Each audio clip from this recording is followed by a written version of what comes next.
Hello, welcome to another module of this course, Analog Circuits. So, in the previous module we had talked about bistable multivibrator. In this module we shall be discussing about the other type of multivibrator that I mentioned, which is the astable multivibrator.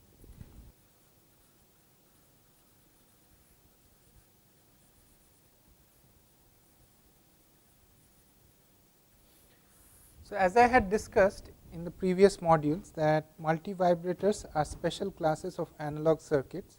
They are non-linear analog circuits because they do not, their output is not always proportional to the input, or there might be some abrupt changes in the output. They might be acting linear in some regions, but not in all regions of the input signal. So, astable multivibrator, which I mentioned, is that if this is state 1 and this is state 2, then as time passes the system will transition from state 1 to state 2 and then come back to state 1 and then again go to state 2. So, it is never in any stable state. In the for the bistable multivibrator, I had mentioned that there are two stable states, that is, if the system is in state 1, then it will continue to be in state 1. If the system is in state 2, it will continue to be in state 2. But for astable multivibrator, that is not the case. If the system is in state 1, it will inevitably transition to state 2 after some time. It may stay stable in state 1 for some time, but not for always. Again, when if the system is in state 2, it will stay in that state for some time and then inevitably come back to state 1. So, this is the theory behind the astable multivibrator. Let us see how to implement such a circuit. So, we are discussing about circuits, astable multivibrator circuits using op amps.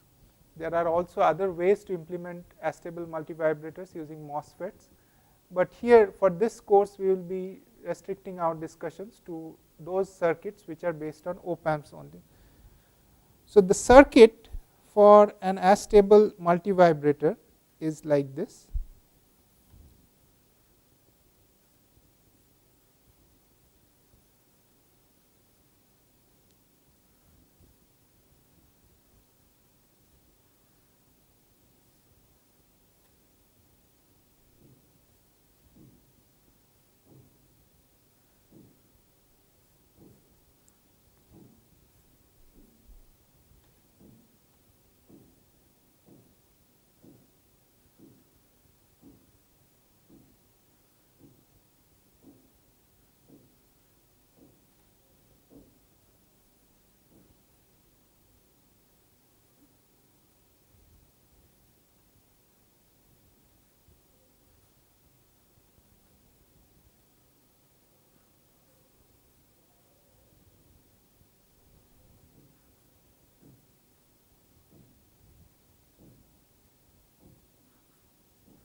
This is the circuit. Again, we see the feedback from the output is fed to the non-inverting input, not to the inverting input. So, the feedback is positive, that is the first thing to know. And now, in addition to the resistances, we also have a capacitance C. As you know, capacitance is a charge storage element. So, the voltage across this capacitance is not constant, it will charge or discharge depending on the voltage difference across its terminals and the voltage that it is connected to. And essentially this capacitance is the element that provides the necessary timing, that is the timing for transition from one state to another. So, let us analyze this circuit. So, the output of the op amp, as we had discussed earlier, it can be in one of the two saturation states. Suppose one saturation state is VL plus and the other saturation state is VL minus, and say initially the output of the op amp is at VL plus, then the voltage at Vy. So, initially V0 is equal to VL plus. For this value of Vo, Vy will be equal to VL plus upon R1 plus R2 multiplied by R1, okay. And let us call this value beta, this R1 upon R1 plus R2 as beta. So, I can write Vy like this, where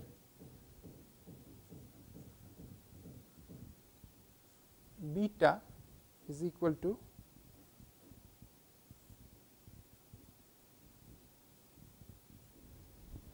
okay, or let me write it more clearly here.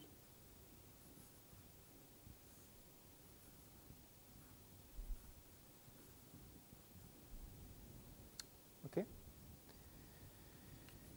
What about this voltage Vx? Now, see, when Vo is at the upper saturation voltage and say the voltage across C is say 0 or much less than that upper saturation voltage, then due to this voltage difference, this C will start charging.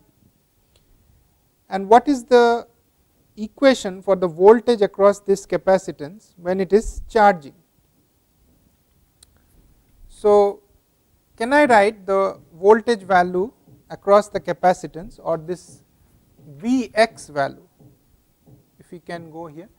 So, this Vx value I can write it like this: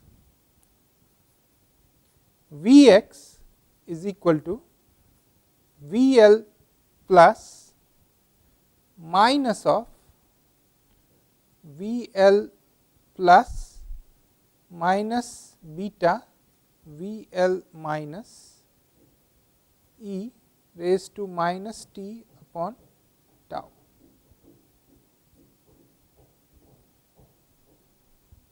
Okay. So, according to this equation, when time is 0,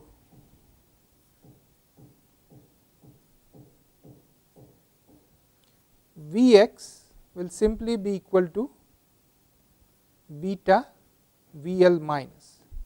So, initially the voltage across the capacitance is beta VL minus, the lower where VL minus is the lower saturation voltage at the output. But when t tends to 0, I beg your pardon, when t tends to infinity, Vx will be equal to, okay, it will be equal to VL plus. Okay. So, had we allowed this capacitor to charge forever, then the voltage across the capacitance would eventually be equal to VL plus, the upper saturation voltage at the output. But that will not happen. That will not happen because this capacitor will keep on charging till the time Vx is lesser than Vy. Once Vx exceeds Vy, then, however, because of the property of this op amp, that whenever the inverting input voltage exceeds the voltage at the non-inverting input, the output will get reversed. So, the moment Vx crosses Vy, the output will go from VL plus to VL minus. Okay. So, what is the time that it will take for Vx to reach Vy value? So, if we write it on a fresh sheet, Vy is given by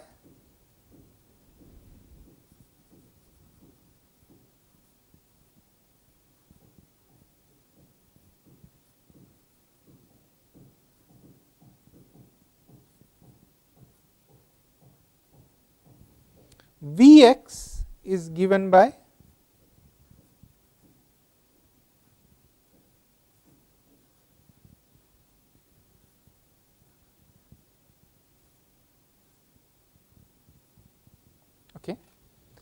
say at time t1, t equal to t1, Vx becomes equal to beta Vl plus.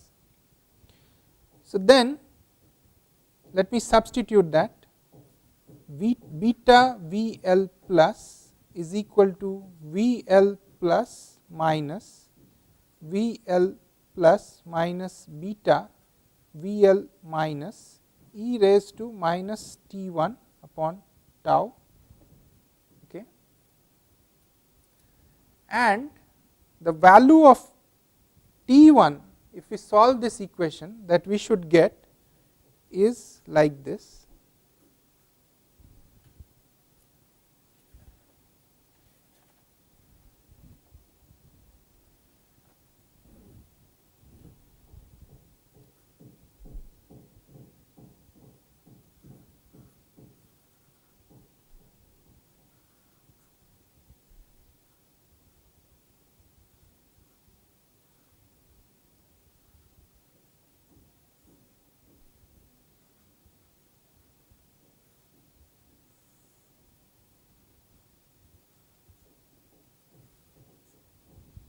Like this.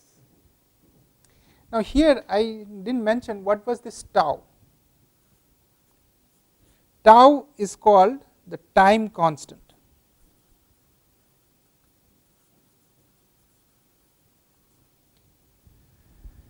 For an RC based circuit, as we have in our case,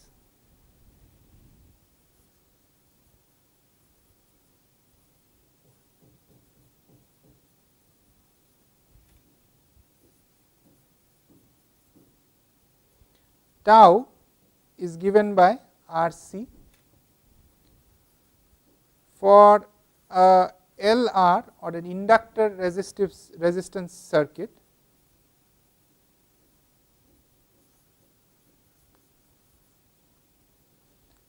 tau is equal to L upon R.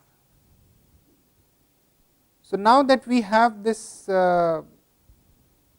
our time constant, which is equal to RC. So, let us go back to our circuit. So, let us come back to our circuit once again. This is the circuit which we were discussing, and we saw that when V0 is equal to the upper saturation voltage VL plus, Vx will keep on increasing, or in other words, this capacitor will keep on charging till the point where Vx exceeds Vy, and then once that happens, the output V0 will change from VL plus to VL minus, okay. And that transition, or the time taken for the capacitance to charge to Vy, is given by t time capital T1.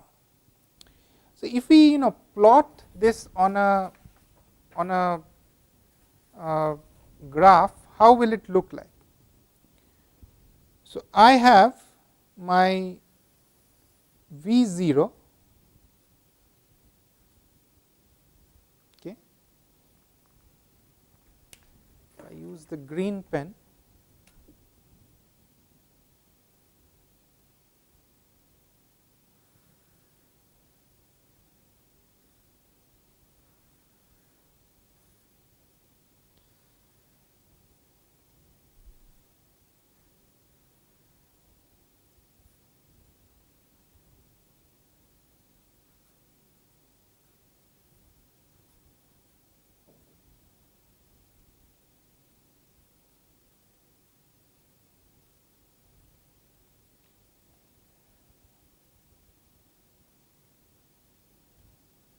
okay.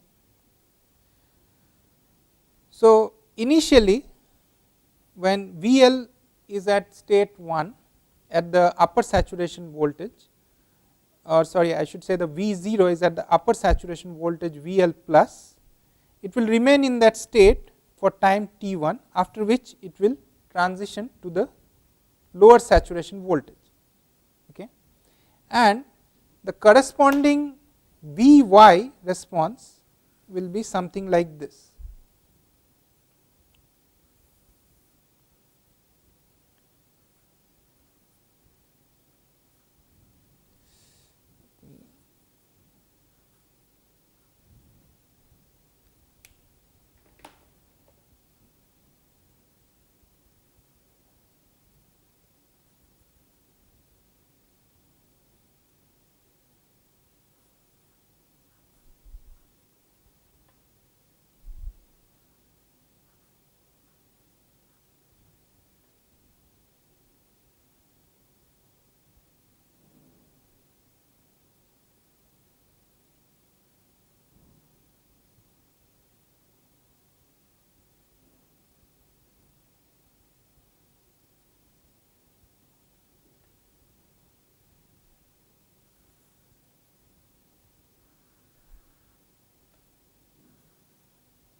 Sorry, this will be Vx.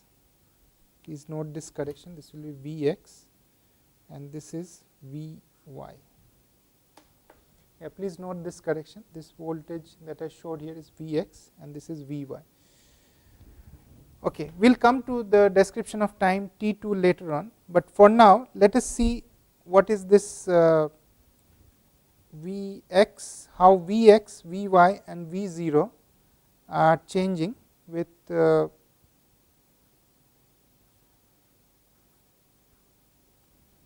time.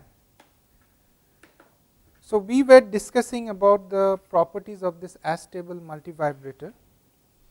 We saw that by this voltage, when the V0 is at the upper saturation voltage, the Vx or the voltage across the capacitor keeps on increasing till the point where Vx exceeds Vy, and then once Vx exceeds Vy, the voltage V0 goes from the upper saturation voltage to the lower saturation voltage, and the time taken for the Vx to reach that Vy value where the transition takes place is given by capital T1. Now, let us see graphically how this looks like.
So, the top graph is V0, the middle graph is for Vx, and the bottommost graph is for Vy.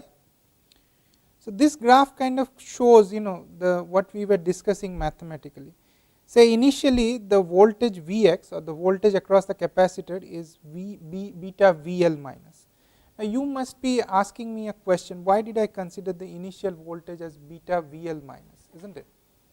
I mean, initial voltage should have been 0, but then what happens is, yes, it is true that initially at the very beginning of operation the voltage across the capacitor will indeed be 0, but then once it is operating, it will be bounded between Vx will be bounded between beta VL plus and beta VL minus, because in the same way that we saw that there is a transition occurring when Vx reaches beta VL plus, we shall also be seeing that there will be another transition occurring when Vx reaches beta VL minus. So, Vx can never go below beta VL minus, or it can never exceed beta VL plus, because whenever say it goes below beta VL minus, the transition will happen in V0 here, and it will, from the state of charging or discharging, it might go to a state of discharging and charging respectively. So, V0 stays at this value VL plus for a total time of T1. Once Vx reaches beta VL plus, V0 undergoes a transition from the upper saturation voltage to the lower saturation voltage. Vy also simultaneously with V0 undergoes a transition from beta VL plus to beta VL minus. Once V0 reaches VL minus, the supplied voltage to the capacitor is actually lesser than the voltage across the capacitor, which is beta VL plus. So, once this transition happens, the capacitor is subjected to an input voltage of VL minus, whereas the voltage across the capacitor is beta VL plus. So, the capacitor actually starts discharging. Okay. So, what is the equation when the capacitor starts discharging? So, in this phase, for time T1 it charges, and then once the transition happens it discharges, and that discharging, as we shall see, happens also for a certain time which we shall call T2. Okay. So, what is the equation for the capacitor during the discharging phase? The equation across the capacitor, or Vx, is given by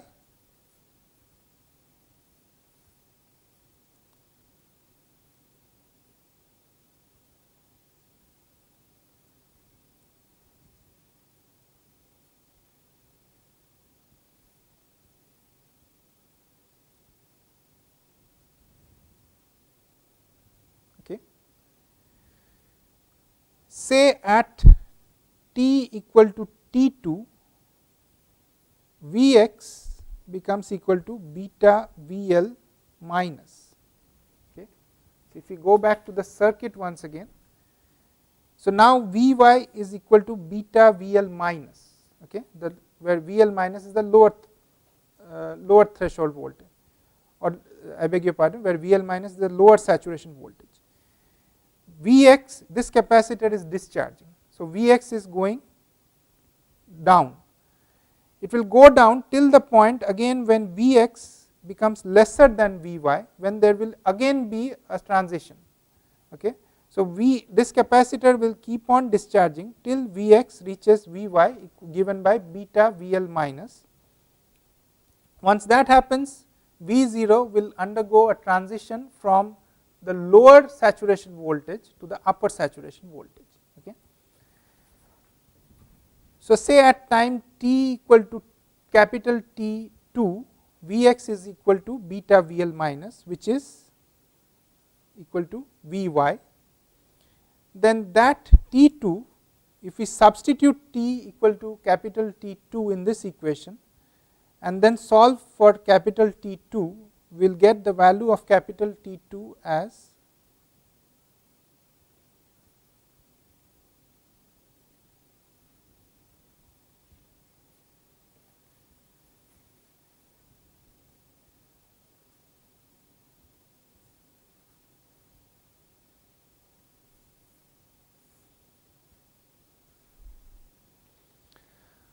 So then what is the time period,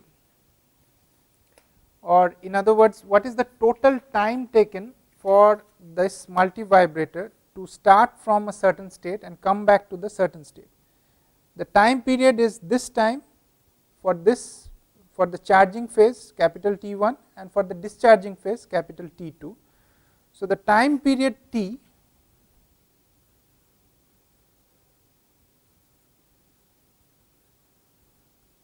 capital T is given by, which is given by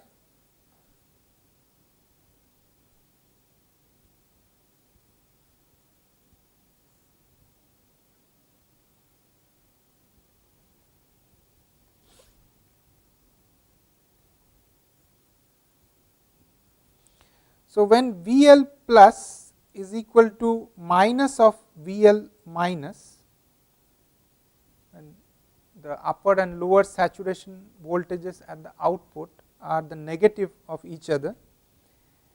For this condition, the total time period is given by 2 tau 1 plus beta upon 1 minus beta. Now usually this condition is satisfied sometimes. For example, if the saturation voltage is same as the supply voltages and say the supply voltages are plus and minus VSS, then usually this condition will be satisfied, that is the upper saturation voltage will indeed be the negative of the lower saturation voltage. Now there is a particular condition when beta is very less, say if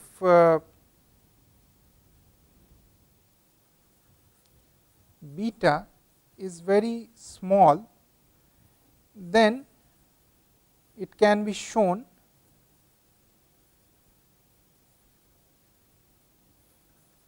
that Vx is nearly triangular. Okay. Of course, it may not be perfect triangle. For getting a perfect triangular waveform, we need some special techniques which we shall discuss in a subsequent module. But if beta is quite small, then we can indeed achieve a nearly triangular output at Vx. So in that case, Vx itself can also be treated as an output. So in this module, we covered the topic of astable multivibrator and saw that the astable multivibrator, just like the bistable multivibrator, has two states, but unlike the bistable multivibrator, the two states are not stable. That is, one state, if the circuit is in one state, or as in our case, if V0 is at the upper saturation voltage, after time T1 it will go to the lower saturation voltage and thereby enforcing the state change, and then once it is V0 is at VL minus or the lower saturation voltage, again after time T2 it will move on to the upper saturation voltage VL plus. Thus V0 keeps shifting from VL plus to VL minus, and this is periodic. So after time T1 V0 will go from VL plus to VL minus, and after time T2 it will go from VL minus to VL plus, and the total time period will be the sum of these two time periods. In the next module we shall be covering the monostable multivibrator, which is different from both the bistable multivibrator and the astable multivibrator in that it has only a monostable multivibrator has only one stable state. So say state 1 is the stable state, then if it is in the state 1 it will continue to be in that state until it is, unless it is disturbed. If it is disturbed it will go to the other state, state 2, but that state 2 is not a stable state. That is, if it is in state 2 it will come back to state 1. So that is what we will discuss in the next module. Thank you.